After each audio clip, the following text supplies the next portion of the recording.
Saiba todos os eventos que tem nessa semana e vão impactar os seus investimentos e as suas operações em day trade. A gente está falando aqui dos principais eventos econômicos da semana e também a temporada de balanços aqui no Brasil. Tem Itaú, B3, Carrefour e os principais ativos aqui no Brasil. Lá fora também tem eventos importantes. Além disso, Banco Central aqui no Brasil. Fica comigo que eu vou te explicar tudo. Seguinte, falar da agenda, presta atenção na agenda hoje. Segunda-feira, feriado na China, feriado nos Estados Unidos, feriado no Reino Unido. Relatório Focus e principalmente o PMI não manufatura dos Estados Unidos. Percebam que aqui tem o PMI serviços e PMI não manufatura. É o mesmo PMI. A única diferença é que esse é coletado pelo governo e esse aqui é feito pelo ISM, Institute Supply Management. Tá?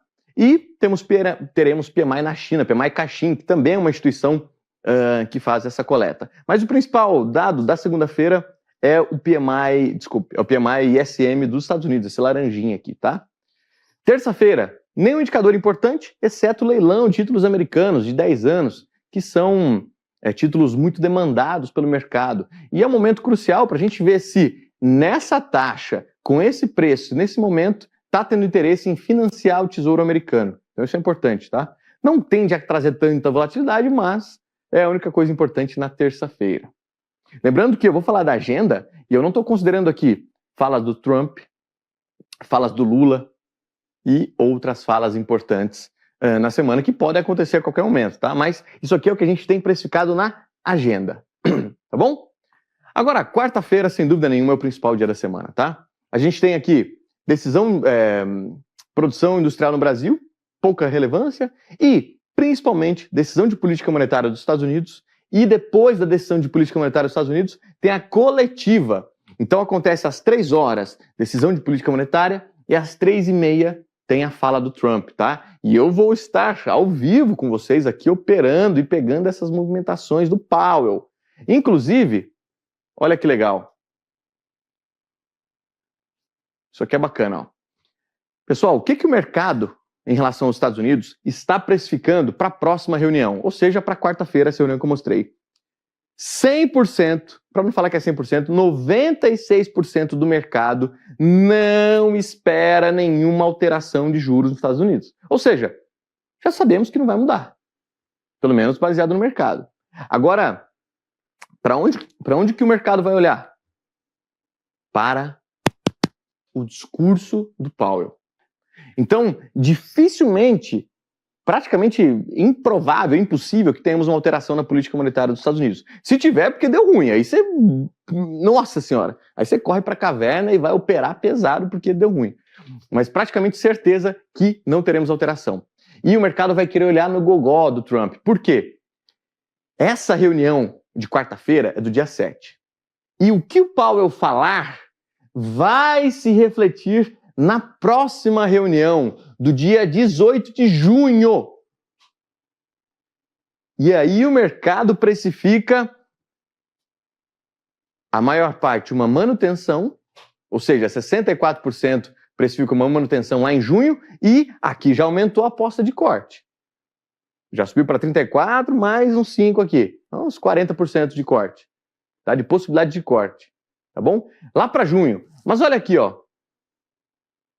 O Goldman Sachs, que precificava nessa reunião de junho um corte, baixou a expectativa. E jogou para quando? Para julho. Ou seja, jogou para mais uma reunião aqui, ó. Então, essa reunião dessa semana, aí tem a reunião de junho, e o Goldman Sachs jogou para julho. E uma parte do mercado também está jogando lá para longe. Por quê? Os dados de emprego vieram fortes na sexta-feira, payroll. Os dados de outros vieram forte. A ADP também veio forte. Tudo mostrando que a economia americana segue crescendo, apesar dos pesares. Então, por que vai cortar juros? Tá bom? Mas, novamente, o que o Powell falar nessa reunião vai ser importante para a próxima, que é essa reunião aqui. Tranquilo? Agora, olha essa escala aqui, que legal. Isso aqui tem lá no site da CME, que são as apostas, tá? Então, o que o mercado precificava há um mês atrás? Há um mês atrás, o mercado precificava que havia 60% de chance 60% de chance de um corte de juros. Há um mês atrás. Há uma semana atrás, caiu para 57%. Antes do payroll, era 55%. Depois do payroll, caiu para 34% de chance de corte. Ou seja, depois do indicador econômico payroll de emprego, o mercado viu que a economia americana está forte pra cacete. Se a economia americana está forte, ninguém quer cortar juros. Ficou claro? Deu para entender? Então, há um mês atrás, 60% de chance, depois 57% de chance, e antes do payroll, na sexta-feira de manhã, 55%. Depois do payroll, mudou tudo. Ou seja, o mercado precificou lá para frente possibilidade de corte, tá? E mesmo assim o mercado reagiu de forma positiva. Mesmo assim, o S&P 500, na sexta-feira, mesmo assim o mercado falou, porra, que bom, a economia americana não vai entrar em recessão. Ou pelo menos não agora. Por quê? A economia tá forte, Ficou claro? Deu para entender? E eu falei da agenda. Além disso, vamos ter decisão de política monetária aqui no Brasil também, o Copom. E no Copom, é isso aqui, A alta da Selic tem dias contados, mas juro ainda carrega um prêmio de risco fiscal. Apesar da economia no Brasil também estar dando pequenos sinais de desaceleração, não de recessão, ainda carregamos o selo de emergente, o selo de país subdesenvolvido. Ou seja, o problema fiscal no Brasil é tão grave que vamos levar a taxa de juros aí lá para 14,75, 14,5, dependendo da situação, tá? E aí a gente pode fazer duras críticas, tá? Aos problemas fiscais no Brasil, que correspondem à má gestão dos recursos públicos, a programas sociais como Pé de Meia, Bolsa Família, Auxílio Gás, vale isso, vale aquilo, ao INSS, né, que é mal visto, como a gente viu a semana acontecendo, enfim, má gestão dos recursos como um todo, tá?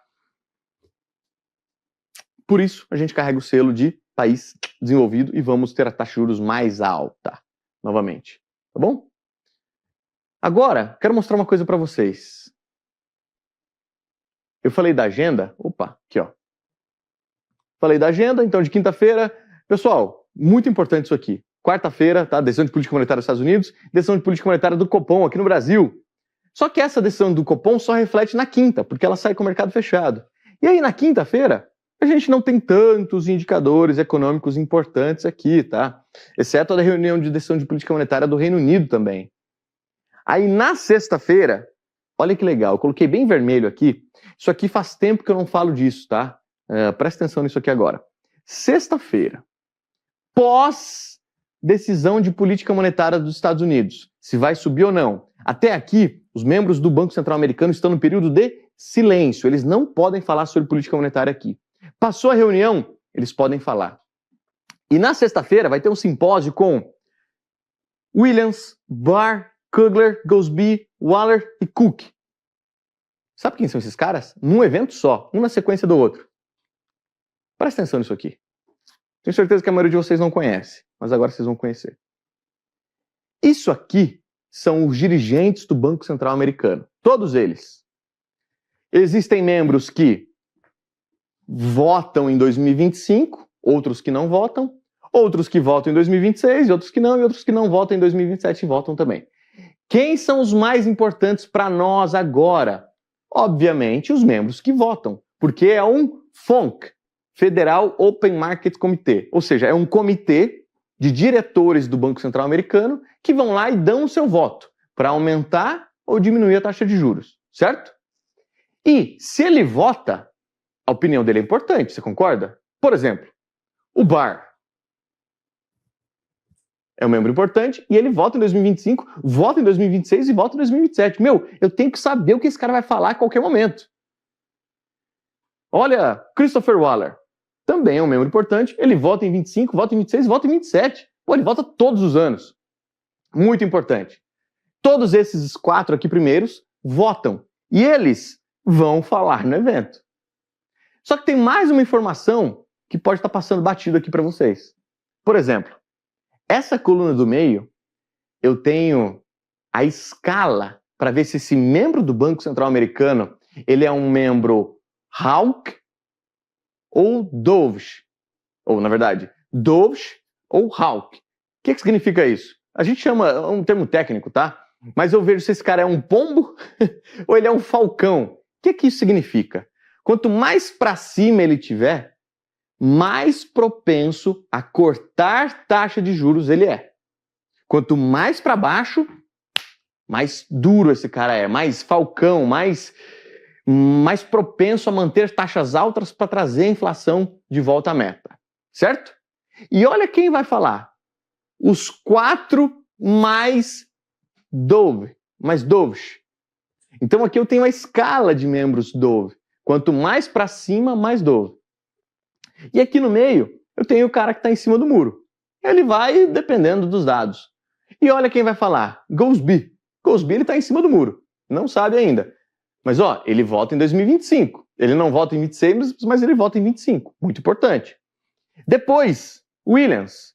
Williams é o membro diretor do Banco Central de Nova York. Nova York sempre vota, tá? Eles alternam aqui entre eles, entre as cidades e os condados, mas Nova York sempre vota, tá? E olha aqui, ele é um pouco mais hawk, porque ele está mais próximo ao final dessa lista aqui, tá bom? Onde eu quero chegar? Esses 6 membros que vão falar aqui no evento, 4 são dove, um é imparcial e o outro é hawk. Ou seja, estou muito mais propenso a ouvir coisas do tipo: a inflação está convergindo à meta, estamos entrando no processo de desaceleração econômica, já podemos cortar taxa de juros, há espaço para uma manutenção nessa reunião e um corte na próxima. Por quê? É isso que esses caras falam. Quanto mais para cima, mais esse cara fala assim: pode cortar juros, pode cortar, vai gerar um pouco de inflação, não tem problema não. Quanto mais para baixo, esse cara, não corta juros não, senão isso vai gerar inflação e a gente vai perder o controle. Não corta de jeito nenhum. Tá bom? Então olha aqui os membros, alguns nomes importantes e conhecidos. Michelle Bowman, hawk. Logan, Bostic, Barkin, Merdale, são membros mais propensos a não cortar juros. Tá bom? Então essa escala aqui ela é extremamente importante, pouca gente conhece isso, mas é muito importante. Por quê? Se eu sei que, presta atenção nisso, tá? Se eu sei que, vamos dar um exemplo aqui, Michelle Bowman. Vamos pegar outro que vota aqui. Aqui Michelle Bowman. Michelle Bowman é um membro hawk, porque está aqui embaixo, e ela vota em 2025. Eu sei que ela é muito hawk, porque ela está lá para baixo.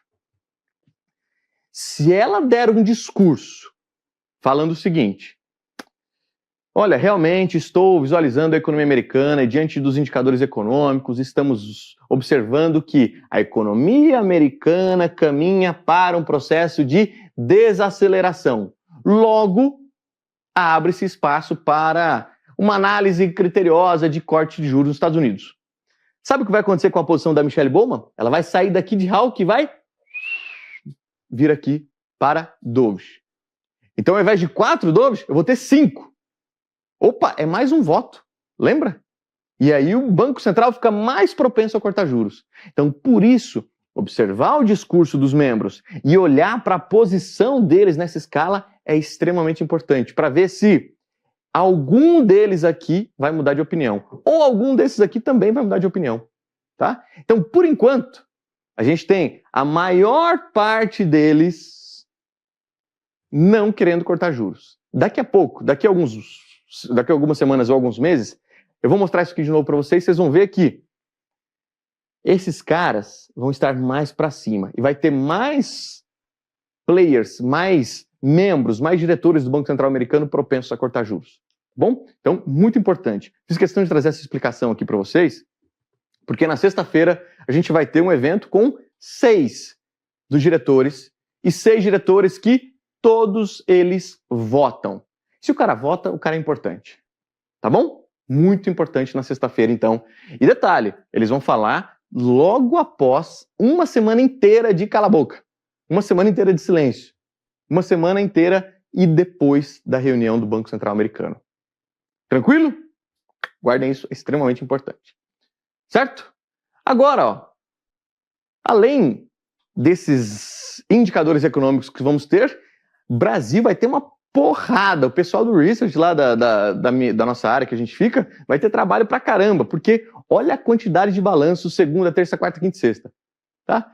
Eu vou pegar aqui os maiores para não falar todos. Ó, segunda-feira, Banco do Brasil Seguro, CSN, Gerdau, não, só CSN, desculpe. Grupo Pão de Açúcar, importante. Terça, Carrefour, Prio vai ser uma das maiores produtoras de petróleo do Brasil, tá? Comprou um campo de petróleo de quase 4 bilhões de dólares. Essa semana, na sexta-feira, ela subiu quase 10%. Foi um dos maiores ativos da Bolsa. Atenção para Prio. Embraer também é um ativo que eu gosto bastante. Quarta-feira, porra, Bradescão, Engie, Klabin, que mais? Grupo Ultra também gosto muito. Taesa, Redditor. Quinta-feira, porra, Ambev e B3. Só esses dois já mata a quinta-feira. Fora isso, ó. Oi? Cadê o Itaú? Aqui, porra! Ó, Itaú, desculpa. Quinta-feira, pessoal. Itaú, Ambev e B3. Só aqui deve ter, deixa eu ver. Só aqui deve ter uns 13, 14% do Ibovespa. É muita coisa. CSN, enfim. Quinta-feira vai ser interessante. E sexta, principalmente Braskem. Então, é uma semana muito quente de balanço aqui em Brasil, tá? Então, cuidado com o índice. Por quê? Quando sai o balanço do Itaú, o mercado não olha só para o Itaú. O mercado olha para os bancos. Quando sai o balanço de uma varejista, o mercado olha para varejista, tá? Importante isso. Além disso, vamos ter balanço de Brasil também. Eu colocaria aqui AMD como mais importante e Uber. Fora isso, nem daria atenção. Nem daria atenção. Vai sair Ferrari aqui, eu ajudei no balanço deles. Então, comprei um negocinho lá da Ferrari. Chaveiro.